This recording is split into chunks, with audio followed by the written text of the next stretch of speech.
I'm Josh Liston from On the Bubble podcast, an oral history of television fandom, part of the Gunna Geek Network, just like the show you're checking out now. Shows on the network are individually owned and opinions expressed may not reflect others.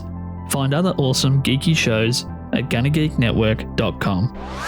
Capes on the Couch podcast is for entertainment purposes only. Dr. Issues is a psychiatrist, but he is not your psychiatrist and does not have knowledge of your individual situation. For any personal mental health concerns, please consult your own healthcare providers. For medical emergencies, please call 911 or the designated number in your area immediately. Remember that you are not alone and help is out there.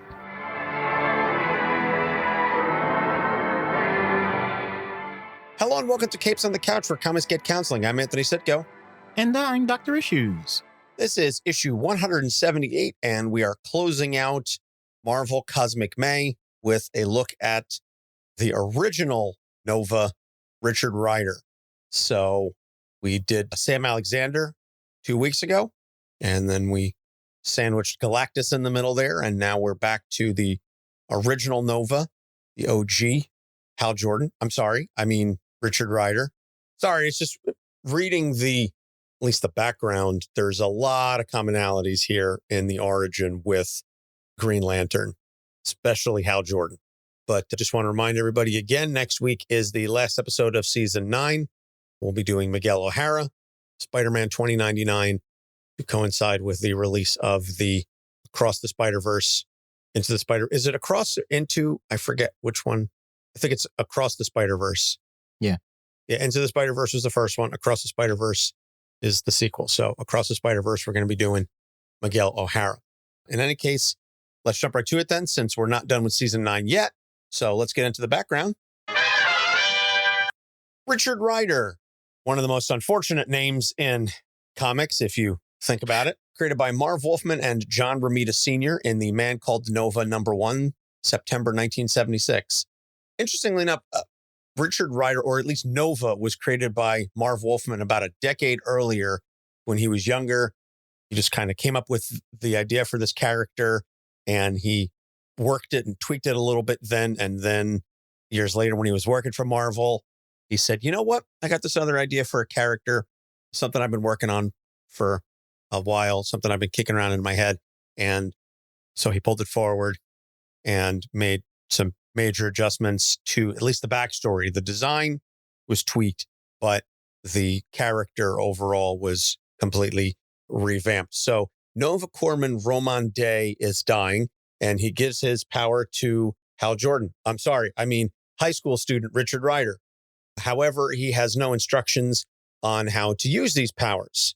So then he goes offline because, believe it or not, he's walking on air. He never thought he could feel so free. I'm sorry, that's Greatest American Hero.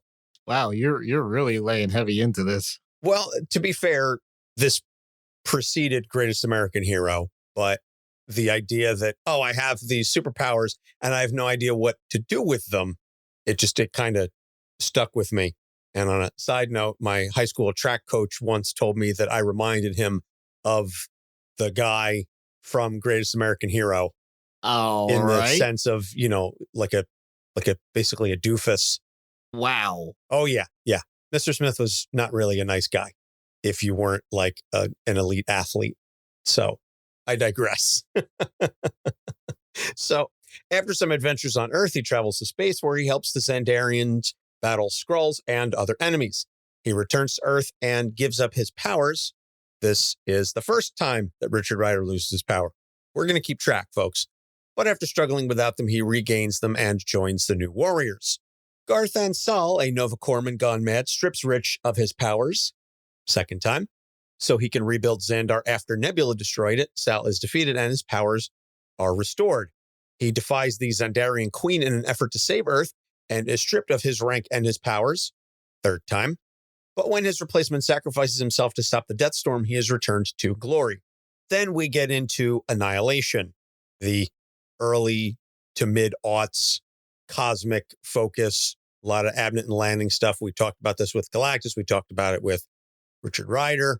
The entire Nova Corps, save Rich, is destroyed by Annihilus. So the Xandarian world mind takes refuge inside his power ring. Inside Rich's helmet. Rich then kills Annihilus and saves the universe. Unbeknownst to him, the World Mind is recruiting new members to the Nova Corps. And when Rich learns that Ego, the living planet, is among them, he objects and is stripped of his rank and powers for the fourth time. Having lived with the Nova Force for so long, he is dying without powers, so he borrows Wendell Vaughn's quantum bands and becomes Quasar.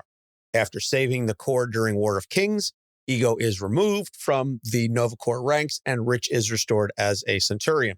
Then he goes through a rip in space-time known as the Fault and enters the Cancerverse, where he and Star-Lord battle Thanos until the rip closes, trapping all three of them inside. And this is where the three of them remain for quite some time.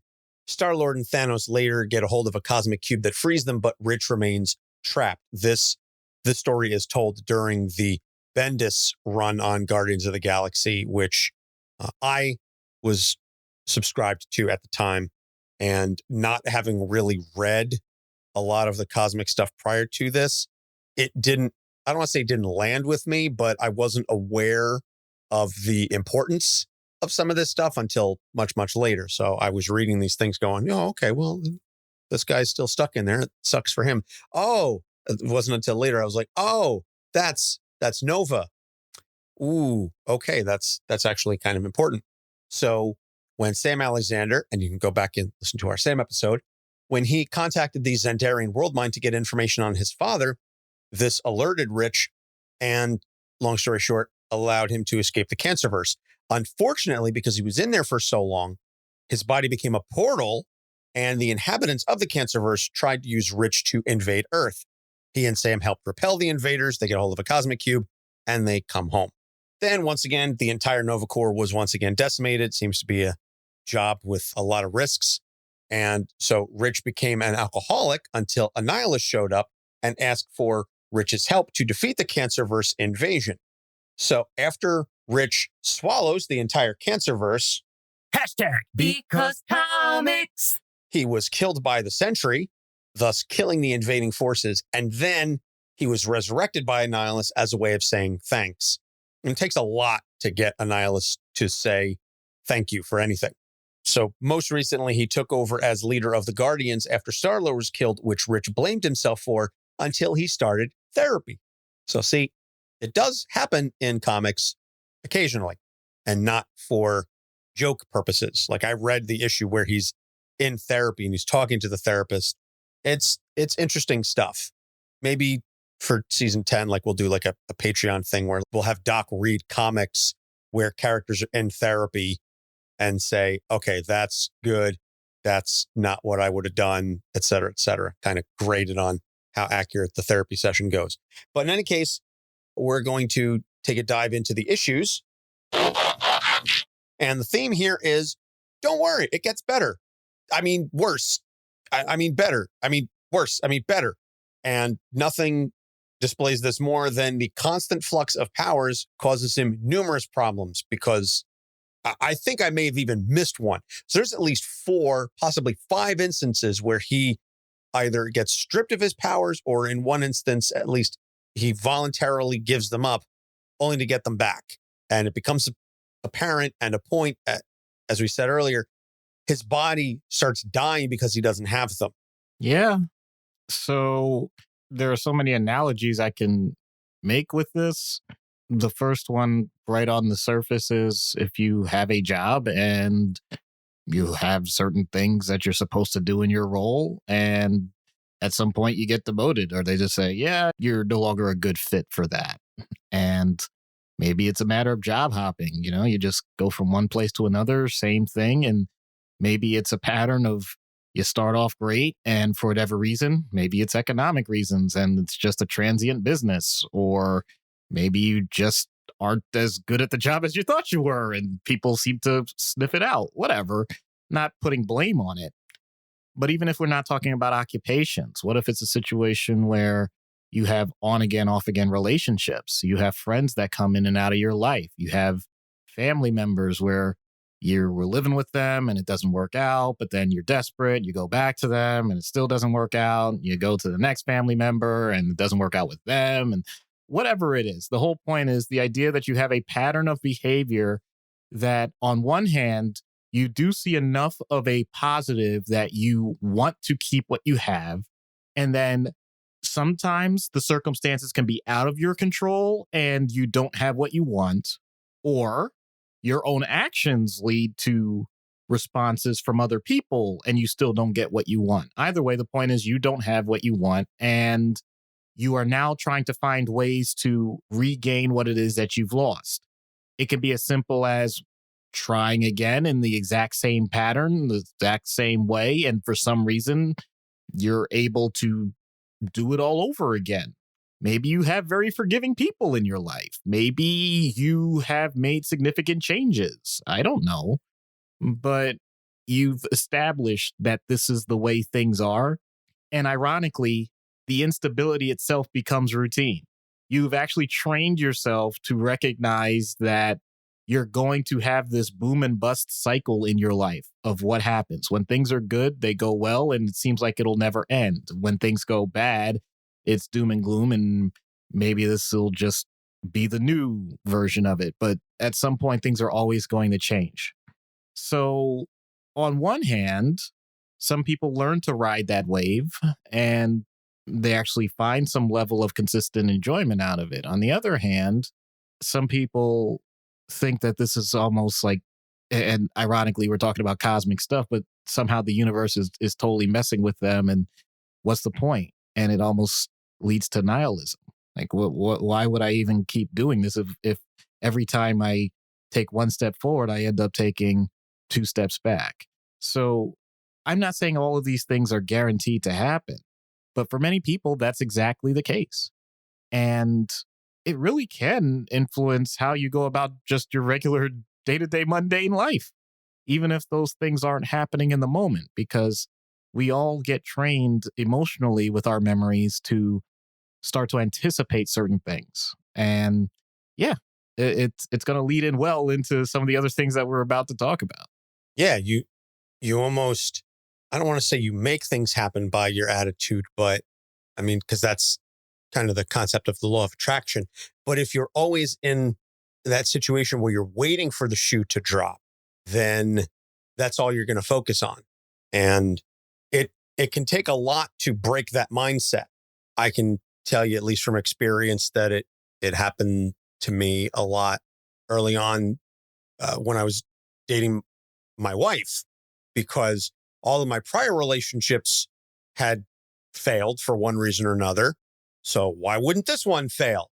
And I don't want to say that I was looking for things to go wrong, but there were a couple stories which we joke about now because we've been together 8 years. We've been married for almost 7, but we joke about them now. It's like, hey, remember when I freaked out really early on about this little mundane thing? Or she would say, yeah, remember when like we sat in your apartment and I was crying because it was like, things are going so well. I'm just waiting for them to go bad. And then they didn't, but it's this constant fear. We're going to talk about PTSD, but it is in a very real sense trauma that you're accustomed to. And so for the sake of self-preservation, emotionally and mentally, and to some extent physically, you have to guard yourself to prevent a complete, I don't want to say destruction, but you get where I'm going with this, that your heart has been broken. You've experienced disappointment and these kinds of breakdowns before. So I'm just not going to let it get to that point. And it's an understandable and reasonable defense mechanism, but it's also no way to constantly go through life. Yeah, I'll just expand one other thing with this one, and then we can move on. So another similar cycle that may be an example of this are different forms of addiction. The idea that you are doing well, quote unquote, and yet in the back of your mind, you're wondering, okay, but what if I relapse? What if I relapse? And then at some point, it actually just leads to the fact that the stress of even thinking about the relapse leads to a relapse. So, that's another way that it can manifest. But once again, it doesn't have to be that way. These are just examples. Yeah, it can absolutely become a self-fulfilling prophecy, which is not what you want. So the second issue is he feels like everything is his responsibility, And therefore, it's also his fault that in the episode or the issue where he's talking to the therapist, he's flashing back to all of these times where he's faced with the situation and he's thinking, and he remembers saying, it's all on me. It's all on me. And these are great moments where he's going to save people and he's going to help people. And it's a right thing to do. And taking responsibility for yourself and taking initiative is certainly a very admirable quality. But the flip side to it is that if it goes bad, you're also going to be the first one to blame your own self. I certainly agree with that, but I'll also challenge it and give a little different spin as to what I was observing, just even reading about this character. A lot of it is reactionary, and by definition, that's what comic books are.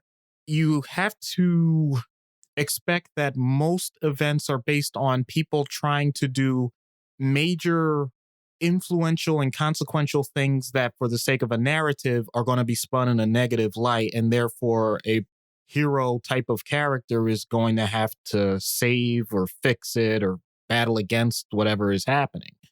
That's true for literary purposes, and I get that. But for those of us that aren't necessarily living that life or don't think that we are living that life, this can seem a little weird. What do I mean by that? When you are faced with something that doesn't allow for your sense of agency, that you have control over the scenario, one of the most basic human things that we do is, okay, let me find a way to get my fit. What can I do, or what is my role to take charge in whatever area it is? And ironically, when sometimes there's nothing else that can be said, then we'll take blame. We'll take fault. We'll say, I didn't do enough. Even if other perspectives may say, well, okay, maybe you didn't handle it as well as you could have, but that doesn't mean that you had as much control as you think you did. Or let's even go that route. Let's say that you were in charge of something and something went wrong.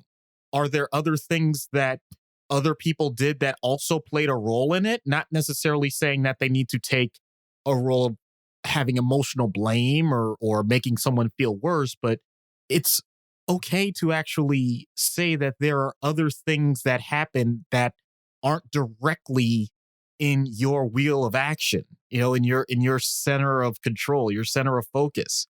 It's okay to say that. And yet, mainly because I'm struggling to figure out a way to say this without sounding negative myself, but we're pretty selfish about ourselves. We want to really think that we have more control than we do. And this is a very simple shortcut. The main problem with it, of course, is for the most part, it leads us to feel very negative. It lets us feel anger, depression, anxiety about if it's going to happen again, et cetera, et cetera. It's not that productive unless you really are the type of person that is willing to balance it out, that when the positives happen, you also take the credit for that. And what I'm about to say, I may get some flack for, and it has to do with my own experience dealing with lots and lots and lots and lots of patients. But that balance that I keep saying, that seesaw, it usually isn't balanced. What I've noticed is that for the most part, people tend to skew. If they take responsibility for something and say it's their fault, they also tend to say that it was just pure circumstance or luck as to why a positive outcome happened. So they're not even getting the positive of the reward for when things go right. So it becomes this pretty much double negative. Like you're not getting the boost and you're willing to pull yourself down. That's what I've seen with a lot of people.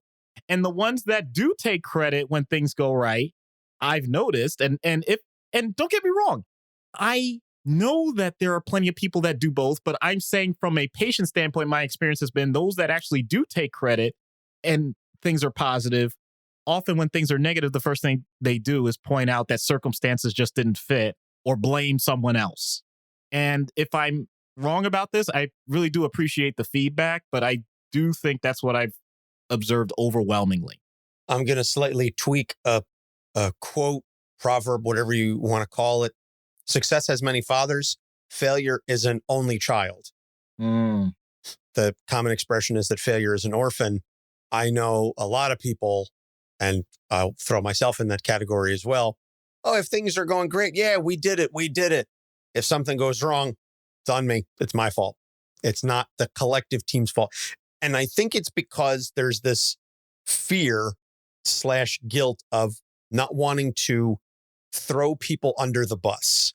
That there's this notion that if something goes wrong and I say, oh, it was so-and-so's fault, that it comes down to blame, or that I'm there, or that I'm saying that they did a bad job and I'm denigrating them in some fashion. There's this derogatory notion around the assignment of culpability when things go wrong. And it leads to, as you said, a lot of problems because nobody wants to point the finger of blame, even if it is understandably justified. We see it in sports all the time that players will, like a quarterback of a football team will take responsibility for the breakdown of a play, even if the receiver dropped the ball or there was a fumble or the offensive lineman missed their blocking assignment, whatever. The quarterback will still say, yeah, but I could have evaded the sack. I could have put the ball in a better position. At some point, it's not your fault. At some point, the responsibility lies with another person. And then, of course, you have the flip side to that where the quarterback will say, so-and-so did this. And all of a sudden now there's hot takes on ESPN or talk radio, whatever, that, oh, he's throwing his team under the bus. He's selling out his offensive line. He's doing this and that. He's creating discord. He's not a team player. It's a no-win situation. I think what we as a society and as a species collectively need to do better with is understanding that just because something is a direct result of something that you did, that doesn't necessarily make you bad, or that doesn't make you, it shouldn't make you the butt of ridicule. It shouldn't make you the locus of all of that negativity. It just means that, that you bear responsibility for it. And I'll flip a quote that you use all the time. It is your fault, but it shouldn't be your problem. Kind of deal. Point. Yeah. Yeah. Well said. So the last thing that I want to discuss, and this is one of the topics that he does bring up with the therapist in the Guardians of the Galaxy issue, is PTSD as a result of the numerous wars and battles. And this kind of cycles back to the first thing that we were talking about. He's a soldier. He's a soldier and a general and a leader. And many times he's a one-man army, and he has been through a lot. He has died and been resurrected more than once. He has fought countless enemies. And as a result, he can be a little gun shy, a little quick to anger. There's a lot riding there mentally and emotionally. Yeah. And the thing that I like to say is PTSD is the result of learning your lesson too well. What do I mean by that? If you have survived something that is life-threatening, and in his case, multiple times, then congratulations, you have become the ultimate survivor. Well, what does that mean for every point of your lifetime after that? If something has happened and any hint of something like that happening again is brought up, then you don't need to have a higher cognitive function in terms of what you're going to do, because your brain is really good at shortcuts and your nervous system says, I got this. And it will do whatever it did last time and the time before that and the time before that.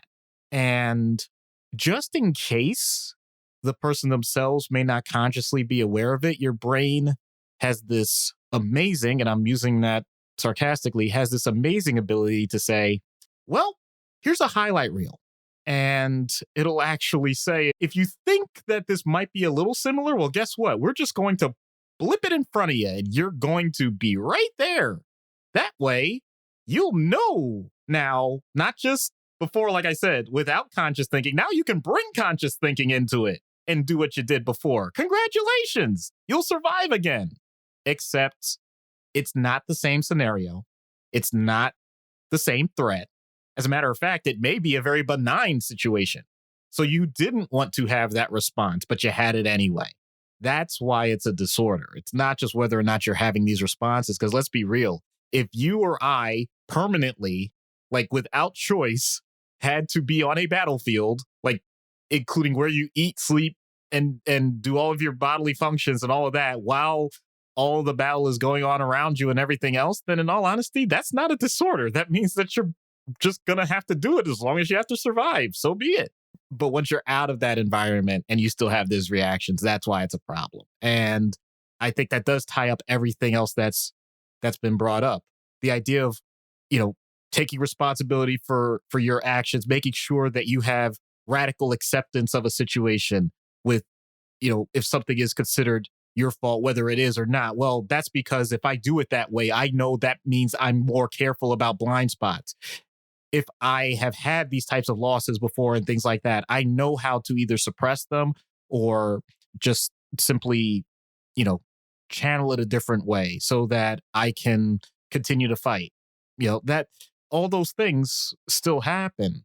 And on top of that, for the most part, unless you were really trying to study it, like someone in my line of work does, you're not trying to change that directly. You're just making sure that whatever it is, it lasts for a shorter period of time as possible, or you're away from people that might trigger it, even if they don't mean to, or circumstances that might trigger it, open spaces, you always have your back against the wall, or whatever. There's lots of different other coping mechanisms that are telltale signs of it. And there's really nothing easy to just deal with it. I wish I could say otherwise. Yeah, I was reminded of the Elton John song, I've Seen That Movie Too, where you were saying like that in a situation where if you've been in an environment before, or you've been in a particular situation before, your brain will just jump forward and go, oh, okay, I know how this ends, and just jump forward to the ending. And you go, wait a minute, this is not that, but your nervous system has already jumped ahead, whether you want it to or not. And to rewire and retrain those fast forward points is not easy. And that's where, again, folks like you come in, but it can be very difficult. And I think a lot of the things that you were speaking about certainly apply to and can apply to any member of the military in any branch of the armed forces, as well as any emergency first responder, police, fire, EMS, those types of folks. They see those types of scenarios, and they are certainly potentially at risk for PTSD. So, with all that being said, we're going to take a quick break. We'll plug a couple shows. When we get back, we'll get into treatment. Stick around. Well, hello there. I'm Brian Wayne, host of the Cheers to Comics podcast, and I'm here to bring you the ultimate comic book podcast for readers and lovers and collectors of all levels. Whether you're trying to get caught up on last week's books, or you're just looking to check out the latest interview with the latest creator, this is the podcast for you. So, if you're looking for a comic book show that doesn't stray away from the topic, and you're looking to get an insight from a true fan and lover of this industry, then tune into the Cheers to Comics podcast 3 times a week as I, Brian Wayne, raise a glass to this wonderful, wonderful industry that is comics. Cheers. Adventures in Aurelia, a D&D podcast with new players to learn alongside. Adventures in Aurelia, a D&D podcast where everyone has a good time. Adventures in Aurelia, a D&D podcast that is casual and inclusive. Adventures in Aurelia, a D&D podcast with lots of lore and creativity. Adventures in Aurelia, a podcast where 5 friends sit around the table and record themselves playing Dungeons and Dragons. Find us at adventuresinaurelia.com. That's ERYLIA. Hi, I'm Jeremy Whitley, and you're listening to Capes on the Couch. And we're back. So treatment.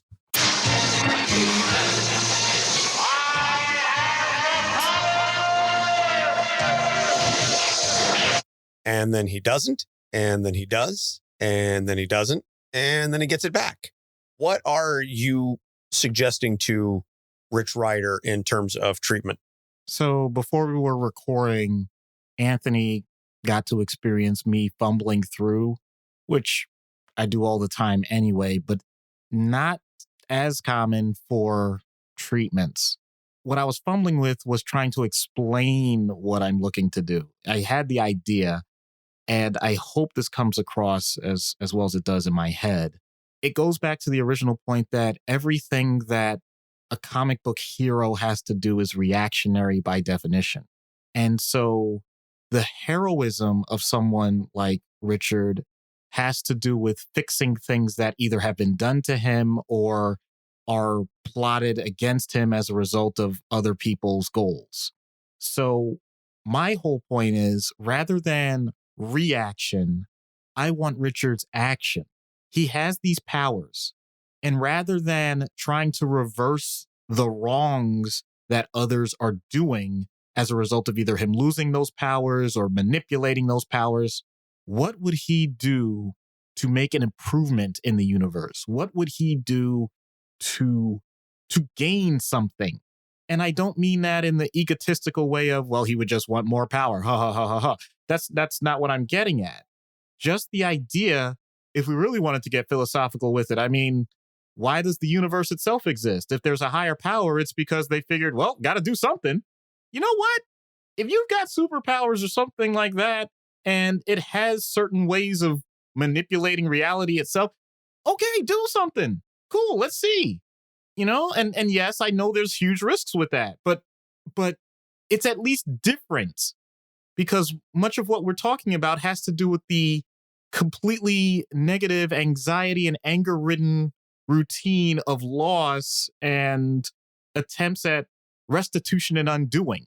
I mean, those are great defense mechanisms, but what about actually living a life of purpose where you actually are putting something out? That's what I would like to see from him. And it may be something I can't even comprehend, but all right, that just gives a greater opportunity for growth. So let's see it. Yeah, it's interesting when you get these kinds of opportunities for characters that are so accustomed to viewing themselves and their powers in a certain way to reframe in a different way. You're essentially doing CBT on not just the person, but on their power set. You know, it's not just Rich, it's cognitive behavioral therapy on the whole concept of the Nova Force. You know, and I'll bring it back again to the Green Lantern comparison because I've been doing it enough. It's, yeah, you're creating all these weapons and shields and things.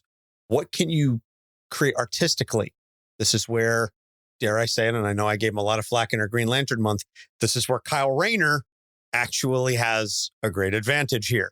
Kyle would certainly be able to come up with all kinds of interesting constructs in his head. I'll give him credit there. I know I crapped on Kyle a lot in Green Lantern month, but I'll give credit where credit is due. He could show Rich a thing or two. I know it's DC Marvel, get off my back, but he could say, hey, let's do some stuff with the Nova Force. I know it doesn't exactly work in the same way with the hard light constructs, but is there something inventive and creative you can do with your powers? So out of universe, we've got somebody who maybe is fluctuating a lot in work, who feels that when things are great, it's a team effort. If something goes wrong, it's their singular responsibility. And maybe they have the PTSD from work, or maybe it's because of something else, but there's this constant trauma and a hair trigger concern that something's going to go wrong any second now, and I need to be ready for it. So this dynamic with whoever the mental health worker is so interesting because you're dealing with two levels. The first level is how the person is processing in real time, whatever their circumstance is. Let's say it's on one of the low points. They just lost that position again and they're looking for a new one or whatever, and making sure they're not getting so depressed that it becomes a bigger problem and they're able to function. And you can give direct evidence saying, well, you've been through something similar before. and what was the outcome of that. And therefore you can give positive feedback about it, or, just allow them to process what's happening now and reminding them that it doesn't have to be a complete downward spiral. That's actually a pretty common playbook because therapists know how to deal with depression and anxiety. It's a common thing. The other side is much more difficult because you don't want to rain on someone's parade. So if they're experiencing something that's positive, they just got a new job, or things are looking up in their relationships, or whatever it is that is on the upswing again, you want them to be able to enjoy that. And yet when the person does bring up the idea, yeah, but what if, and then they point out their history, which once again is legitimate, if it's been a pattern, then the therapist can't devalue what they're saying. It's valid because once again, the greatest predictor of future behavior is previous behavior. But at the same time, the therapist has to provide the person with the agency to say, you know what? Is there something that is different or just a slight variation to what has happened before with this situation versus the last one? Is there something that we can do together? Once again, relying on the idea that if something goes wrong, the person doesn't automatically just blame themselves. But at the same time, you don't want to be their ultimate scapegoat and then say like, oh, well, every time something's wrong is because my therapist sucks. Give them the opportunity for something different. And opening their own mental construct that something different can happen because the pattern itself is incredibly hardwired.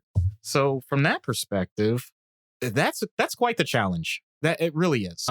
Especially if we're talking, let's go ahead and add that next layer of PTSD, the idea that this person has that natural autonomic response to these things saying like, well, I have to be on high alert. How else can I survive it?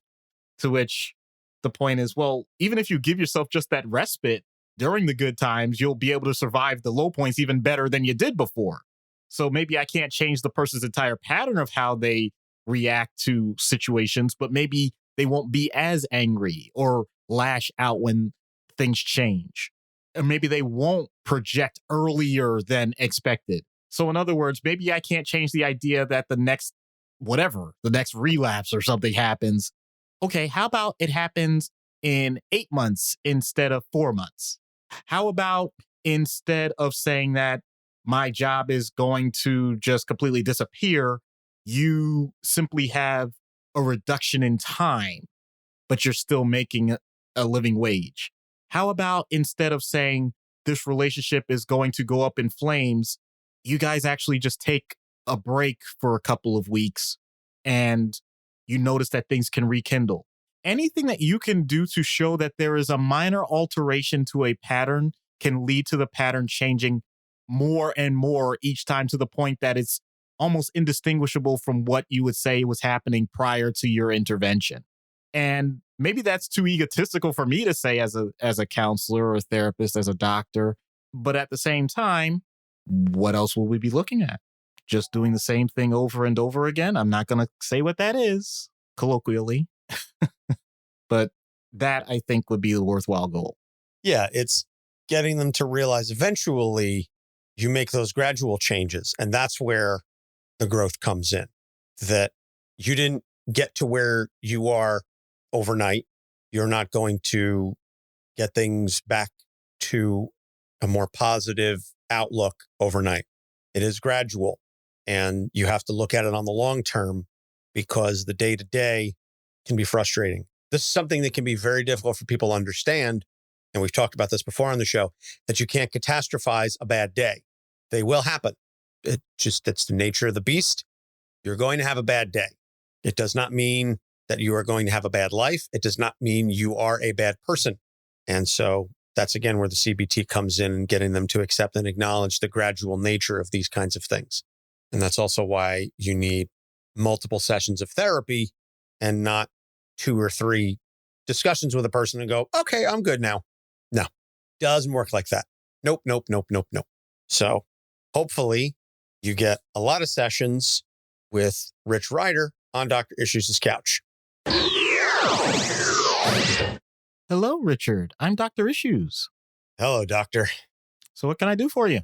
Well, let's just say I'm not going to be an easy case for you. I'm not going to give you a hard time, but this road is not smooth at all.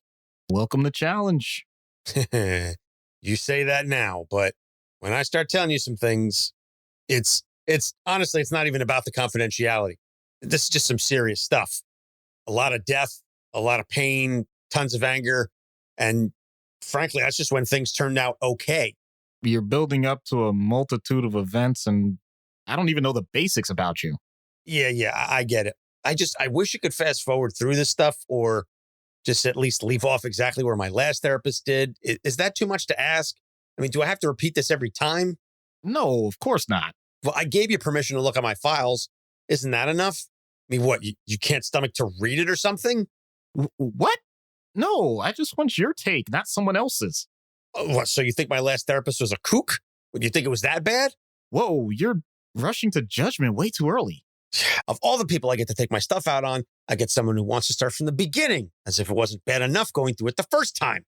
That's it. I'm out of here. I got to take a break. I knew this was going to go bad. I'm tired of this. I get all the time. People piss me off.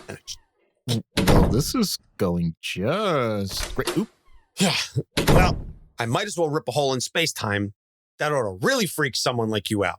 Do you know I've had to die just so I can live a better existence? Are you trying to intimidate me or test me or I don't know what? Is this just how you vent? I don't vent. I attack. Then why are you attacking me? I'm not attacking you. Well, not you.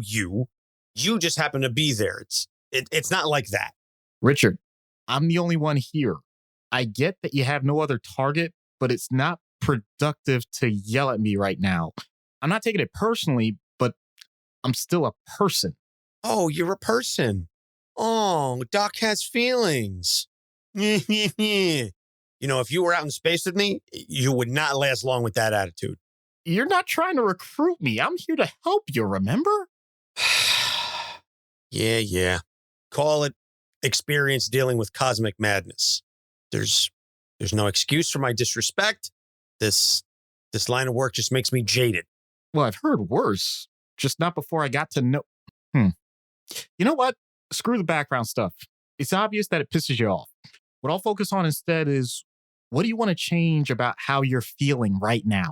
Well, like you said, I'm pissed off, but it's deeper than that. It's like something keeps clawing through me. And believe me, I've been clawed through, so I know what I'm talking about.